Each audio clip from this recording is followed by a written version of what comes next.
The ideal state for security operations teams is to stay steps ahead of the adversaries trying to breach their organization. But many, of course, feel like they're always behind. So today, myself, Dan Flaherty, I'm the senior PMM for Cortex XDR here at Palo Alto Networks, and Asaf Dahan, our director of threat research for Cortex XDR. We're going to discuss how you can stay ahead using the research from Asaf's team that's built into the product that allows you to stay ahead of your adversaries. So what is causing this challenge? What is creating the situation where defenders are always behind? Attack techniques are always evolving. So really, attackers and your adversaries only need to be right once, whereas you need to defend against every attack you face.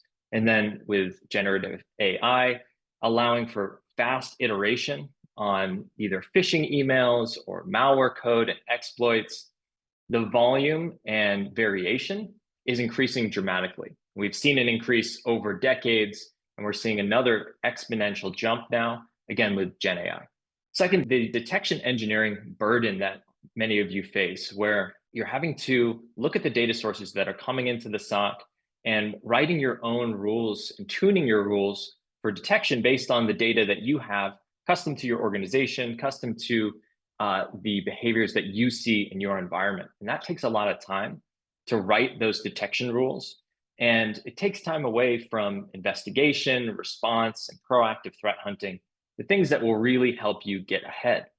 And then last, many face disconnected visibility. So if you think about all the data sources that come into the SOC today, alerts and telemetry are coming from multiple products, whether that's your EDR, maybe your cloud detection and response or cloud logs, your user and entity behavior analytics, whatever the mix that you have in your SOC is, all of those are going to be alerting on different attack behaviors that are occurring. But it's really difficult today, if you have that kind of setup, to see the full story and really understand the root cause of what's happening and what you should address.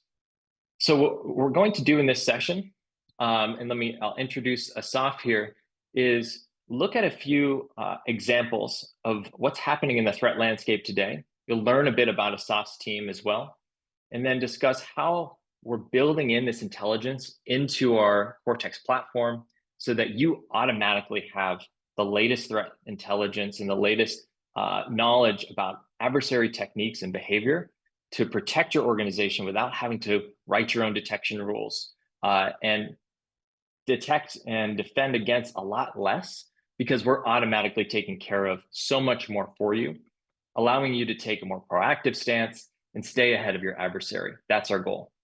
So Asaf, why don't you take over here and introduce us to your research team?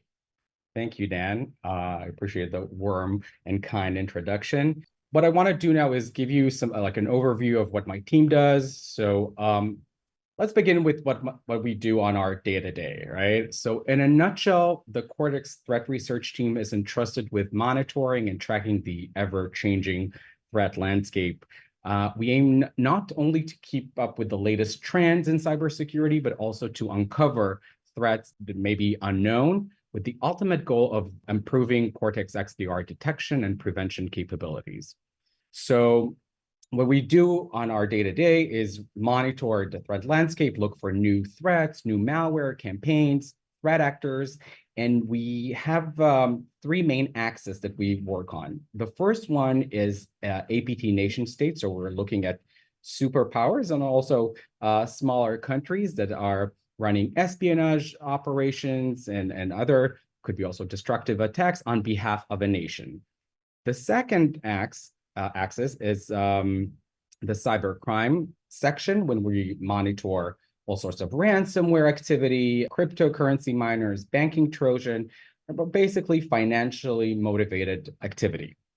And the third facet is offensive tools and frameworks. So basically, we're looking into the tools that are being used both by security practitioners like pen testers, red teamers, but also by different threat actors. So we study those tools, we study the way they work, their code, and try to ultimately create detection logic that will catch them.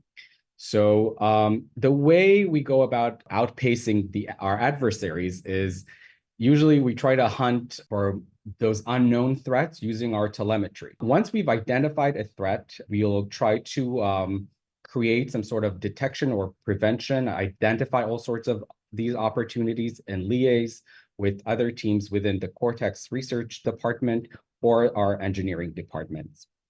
And lastly, of course, we try to take all of our insights and kind of bake it into the product, enriched Cortex XDR with intelligence-driven insights such as IOCs, YARUs, threat actor information, and so on.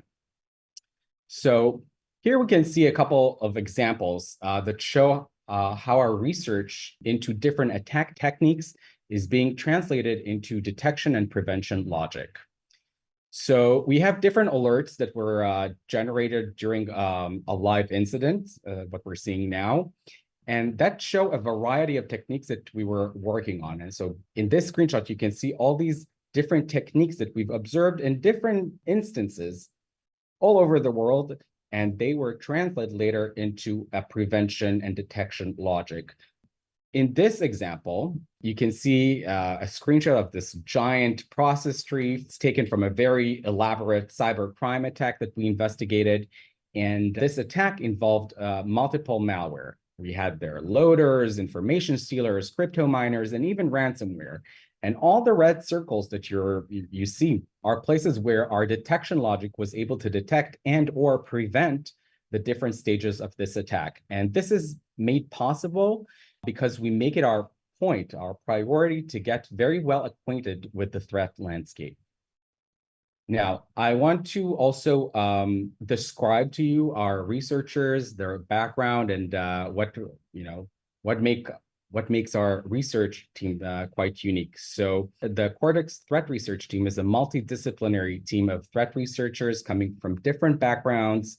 One common thing that they have is that most of them are coming from either military or intelligence background. So they've been doing it for many years, and they each have their own complementary set of skills. So we have threat hunters, reverse engineers, incident responders, threat intelligence analysts, cloud security specialists, of course, software developers, and even linguistic experts. So when we try to tackle a problem, when we have like a hard case to crack, it's really helpful to have people with a diverse background to have a look at it from different angles. And this is how we were able to crack and solve really difficult cases where you have extremely difficult and elaborate techniques or attack flow.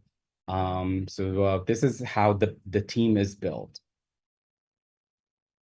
Now, in this section, I'll walk over, I'll try to examine a couple of adversary TTPs that we observed in multiple attacks. So there are hundreds of TTPs out there, but for the sake of this webinar, we're going to focus on the following three.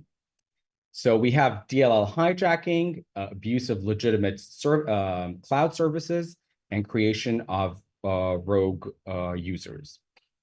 Now, while these three TTPs greatly differ from each other, they all share one common thread, which is the attempt to hide in plain sight.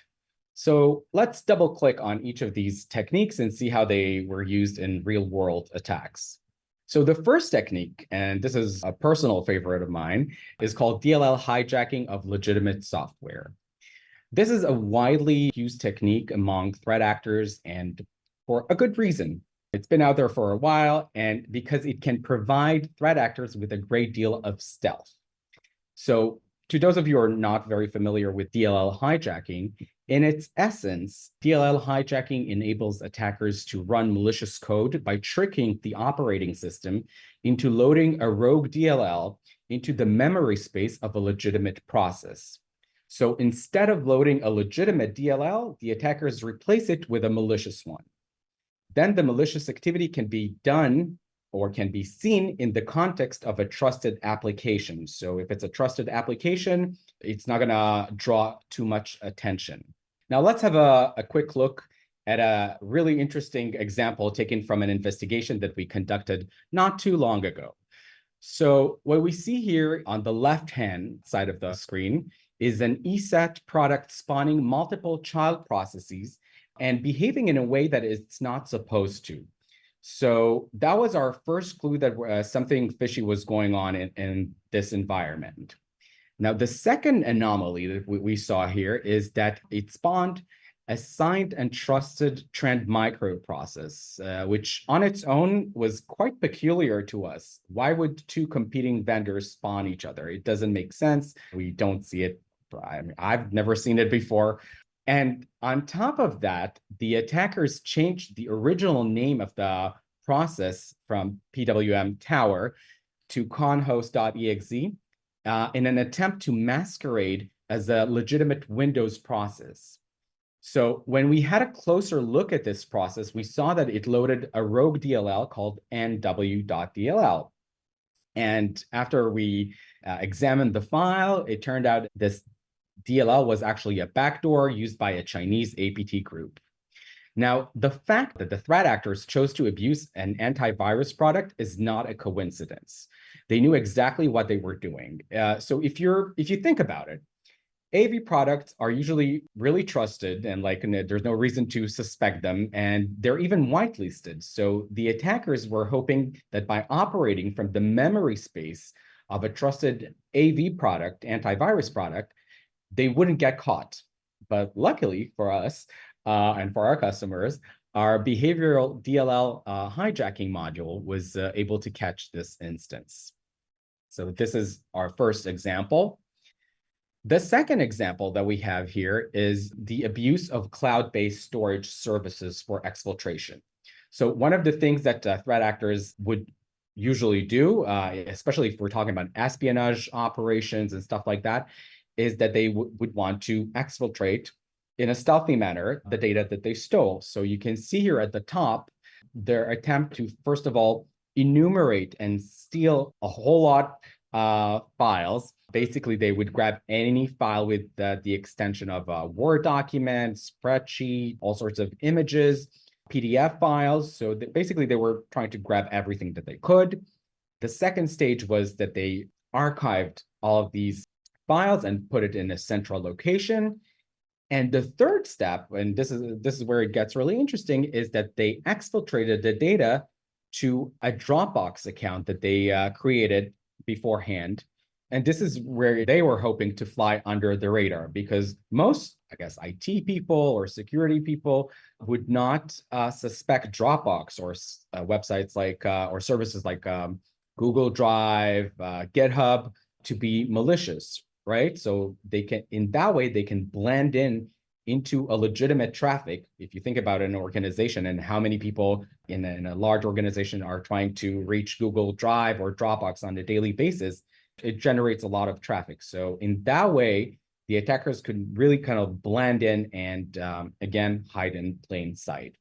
At least they tried to, but we had a detection logic that is based on our analytics module that could catch this exfiltration, alert about it. We saw that there's a large upload attempts from an endpoint that doesn't usually try to upload that amount of data, I guess. And that's how we caught it at the end of the day. So that's a second example. And the third example is the creation of rogue users.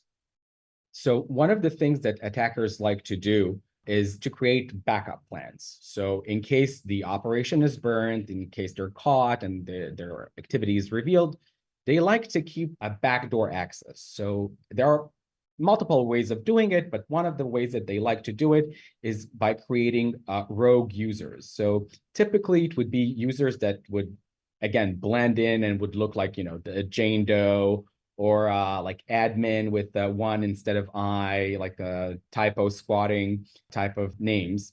And these rogue users can stay dormant for a really long time. Sometimes we would see them getting activated months and even years after they were created.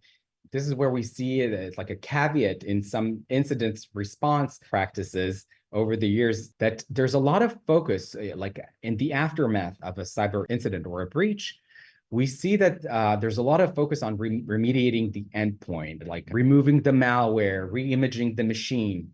However, in some cases, incident responders or security teams or IT teams neglect auditing the Active Directory and looking which users were created during the attack. And then 3 months, 5 months down the road, all of a sudden the attackers are back and nobody understands how did they get back. So this is a really important thing to keep in mind. And of course, we have a detection module that is a combination of our analytics and ITDR, our identity threat detection and response module, that does exactly that. We're looking at suspicious user behavior. So let's say if a user was added to a Windows privilege group and all of a sudden it looks suspicious, or for instance, an administrator account created a 3 new users account, but this account hasn't created anything in the last 30 days, this might be a suspicious activity that that the SOC or the security practitioners might want to look into it. So we have these modules that are responsible for finding these user behavior anomalies. And now I want to share something with you. So all the last 3 examples are actually taken from a broader attack. So they all belong to one big attack that we were investigating about almost a year ago, I feel. And when we tried to connect the dots between all these alerts, we saw hundreds of alerts, right? And there were so many events that were prevented and detected. And when we started connecting the dots of everything that the attackers tried to do, ultimately we were able to uncover a really elaborate cyber espionage attack that targeted governments in Asia. And we attributed this activity to a Chinese APT group called Mustang Panda, or Stately Taurus, as we call it in Palo Alto. And with that, I'll pass on the torch back to Dan, and see you later. Thank you so much, Asaf. That was a really interesting set of examples of the adversary tactics and techniques that are out there today. Thankfully, your team discovered those, like you said, about a year ago and have already built in those defenses into our Cortex platform. So I'd like to go a little bit deeper into where those land. So how exactly do we build what Asaf's team discovers into our Cortex platform? And specifically, we're going to talk about XDR, because XDR is the foundation for prevention, detection, and response within Cortex. You can, of course, build upon XDR with things like XSOAR, Expanse, and our XIM platform as well. But XDR is really the foundation and a great fit for a lot of organizations that want to level up their prevention, detection, and response in a single platform. So we'll start there.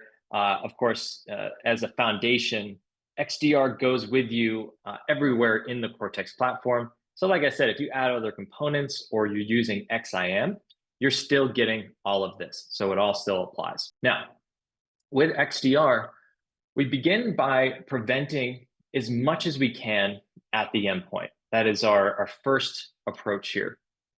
And so we do so with several layers. And we're bringing in intelligence from Asaf's team's research and our engineering into all of these. So for example, before a file is able to execute on an endpoint, we use exploit prevention, bringing in threat intelligence for known threats, and then machine learning AI-driven local analysis, where we have machine learning models trained on over 10 million malicious files and then also clean files, so we can detect malware without ever having seen it before. And maybe a familiar concept to you all, but the real magic behind it is how we train those models and tune those models on our end based on the behaviors and intelligence that we gather. We also send everything up to our cloud-based Wildfire service, which uses cloud scale to really dissect malware and understand, give you more data about the files entering your environment. And then post-execution, the next layer. So after something has landed on your endpoint, we start to watch how it behaves. So our behavioral threat protection module on the endpoint looks for processes that appear to be malicious. So the example Asaf used about a DLL hijacking event, that's something we would detect with behavioral threat protection. So the attack technique, the Asaf and his team found, DLL hijacking. That was then built into our BTP or behavioral threat protection module as an update, as a new technique that we look out for. And this happens continuously. It's kind of the idea here is that all of this intelligence continuously gets built in to the product that all of our customers use. So you're always up to date with this sophisticated research that's happening behind the scenes at Cortex. We're doing several other layers: malicious process prevention, ransomware protection.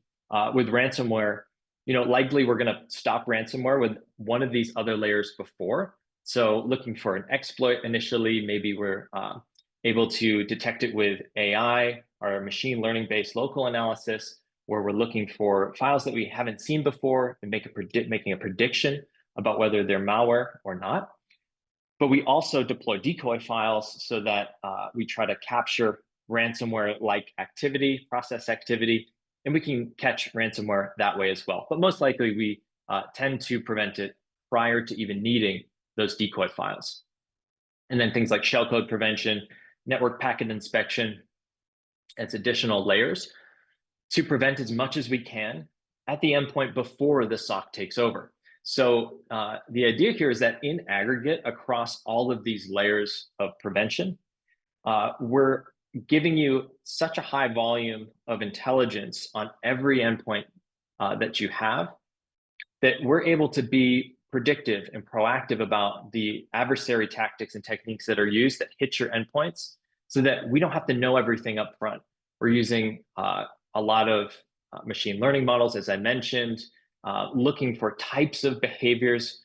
So without ever having seen what an adversary comes up with, we are likely going to prevent it. And that allows you to stay ahead even at this prevention stage. Because again, you don't have to see or know about what's coming at you. We're able to be proactive here. But when it comes to detection and response for the SOC, so we prevent as much as we can, and then we enable advanced and rapid detection for anything else that's currently in your environment or needs to be detected. So adversary behavior and activity within your environment that's made it past the prevention stage. You remember at the beginning of the session, we talked about the problem with isolated data, and that it's hard to get the entire story of an attack when you have data isolated and alerts coming from multiple different products in the SOC. So with XDR and our Cortex platform, we bring together data from your network firewalls, your endpoint, cloud data, whether that's defenses in the cloud or also your logs coming out of cloud providers, identity data from identity providers, Active Directory. And we stitch that together for a unified story. So what I mean by that is, let's say there's an event that happens at the endpoint, a malicious process tries to reach out through the network to exfiltrate data from a cloud service. That is something that will show up at the endpoint in your network firewall, and then probably in your cloud logs. And we're immediately going to stitch those events together so that you have a unified record, which we then analyze with machine learning to detect whether that's anomalous or not. So our detection analytics are really an essential part here. And this is where the intelligence comes in. So if we think about the attack example where there was a large file upload to cloud service, file exfiltration is another example from a cloud service provider, cloud storage. That's something that we can notice with detection analytics as an anomaly. And we're doing this at several stages. So we look at the data that we've brought together from multiple different sources in a point in time. So we're able to say, okay, that right now looks malicious. Let's alert on that and tell you that something's happening. But we're also watching over time. So we're looking at how the attack unfolds, if there's thresholds to be met or different behaviors that present themselves in association with something that we've stitched together.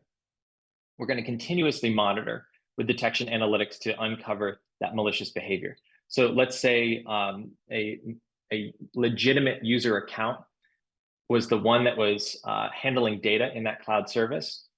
That's something that we would flag as an anomaly. That may have been something we need to see over time. We need to see that basically benign user then conducted some kind of malicious activity, and in connection, we can bring that together into something that tells you there is an adversary in your environment. And with all of that data, instead of just alerting and telling you what's happening, you see it all, but we bring all of your alerts into incidents that represent a full story of an attack.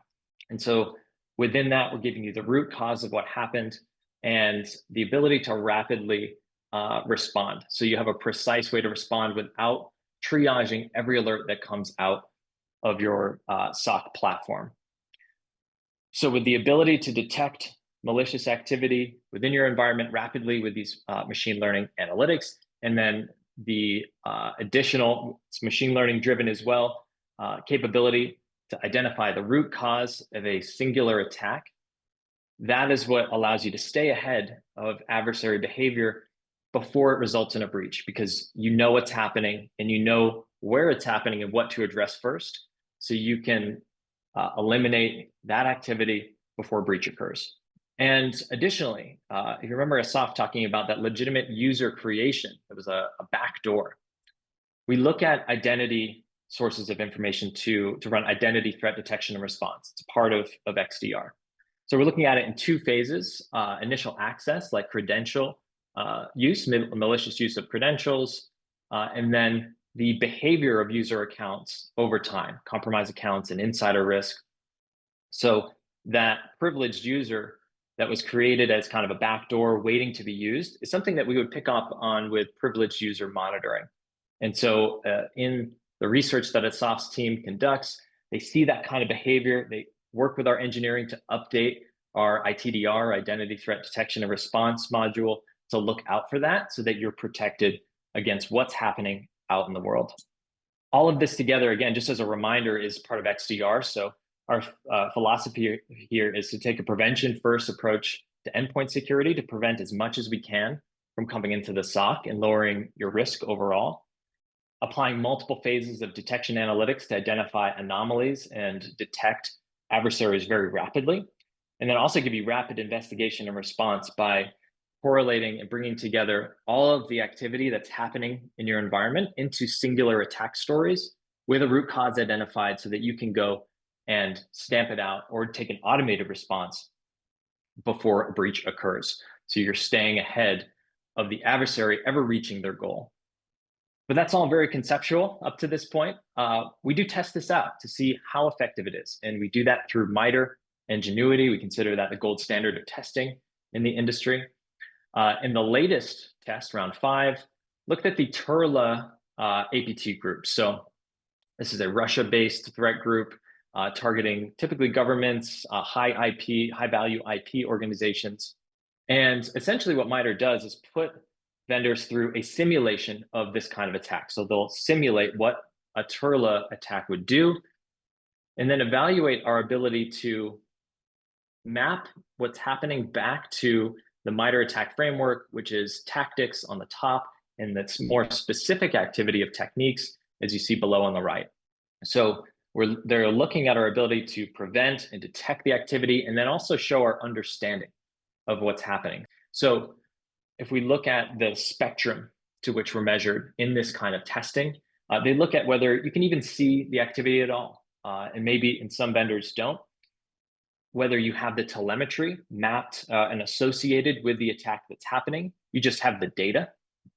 And then moving to the right, whether you can identify the tactic that's used, like its initial access in the attack, you've found that and then mapped it to the MITRE ATT&CK framework, it's a tactic. And then further to the right, the most specific is identifying not just the tactic, but the technique. So credential stuffing is used or something like that.